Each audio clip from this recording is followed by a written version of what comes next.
परिचय। कैसे हो अमित? मैं बढ़िया हूं। तुम चिंता में दिख रहे हो, क्या बात है? कल मेरी बहन ने मुझसे एक सवाल पूछा और मैं उसका जवाब नहीं दे सका। क्या सवाल है? क्या मैं इसे हल करने में तुम्हारी मदद कर सकता हूं?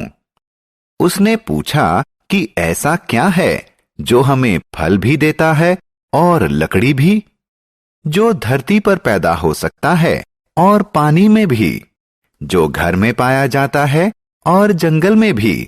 यह तो बहुत आसान है प्यारे। उन्हें वनस्पति या पेड़ पौधे कहते हैं। आओ सीखें।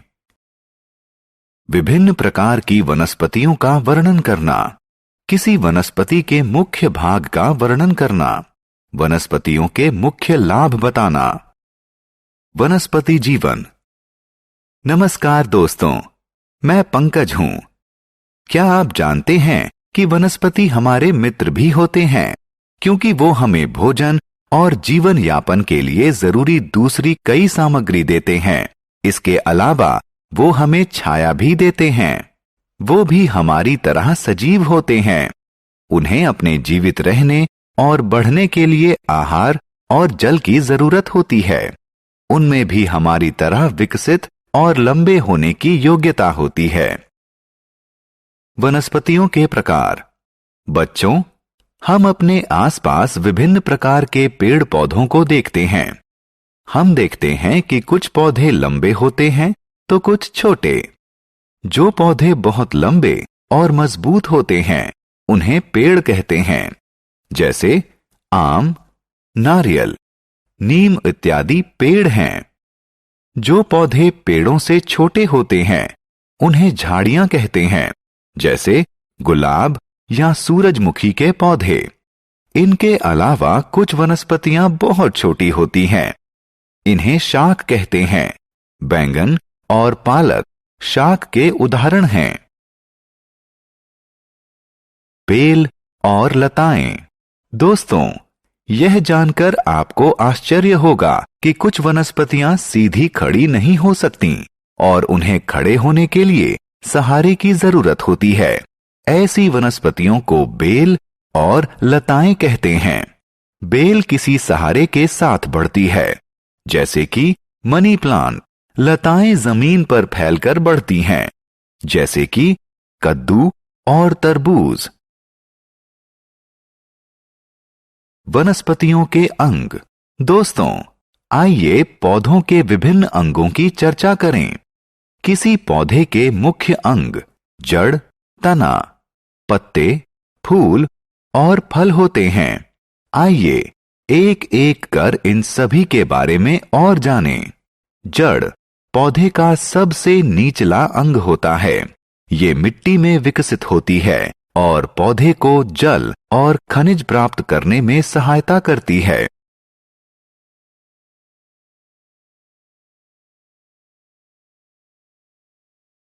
तना और पत्तियां। पौधे का अगला अंग तना होता है। पौधे के कठोर भाग को तना कहते हैं, जो जमीन के ऊपर उगता है। यह पत्ते, फल और फूल को वहन करता है। तना पौधों को सहायता भी देता है। दोस्तों, क्या आप जानते हैं कि तने का कौन सा भाग उन्हें फल तैयार करने में मदद करता है? बिल्कुल सही, पत्तियां करती हैं। पत्तियों का रंग हरा होता है और ये तने से उत्पन्न होती हैं। फूल और फल। दोस्तों, आइए अब हम पौधे के सबसे आकर्षक और सुंदर भाग यानी फूल के बारे में जानें।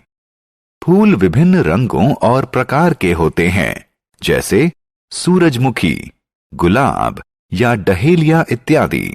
मैं जानता हूं कि आप में से ज्यादातर लोग फल पसंद करते हैं। पौधे के रसदार भाग को फल कहते हैं।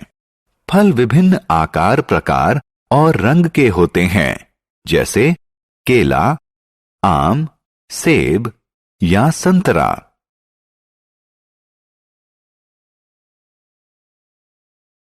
बीज। जब हम सेब काटते हैं तो उसके अंदर क्या देखते हैं? हाँ, बिल्कुल सही, हम छोटे भूरे बीज देखते हैं। दूसरे फलों के अंदर भी बीज होते हैं, जैसे पपीता और आम। क्या आप जानते हैं कि नए पौधे का जन्म बीज से होता है?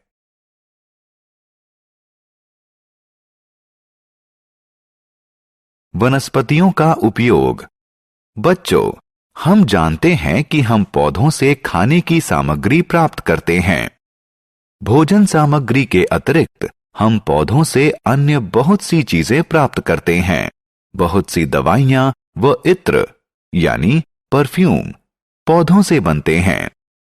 पेड़ हमें लकड़ी भी देते हैं। कुछ स्थानों पर लकड़ी से घर भी बनते हैं। आओ खेलें। दोस्तों, आइए आपकी जानकारी की परीक्षा लें। पौधों के विभिन्न अंगों से उनके कार्यों का मिलान करें। हमने क्या चर्चा की?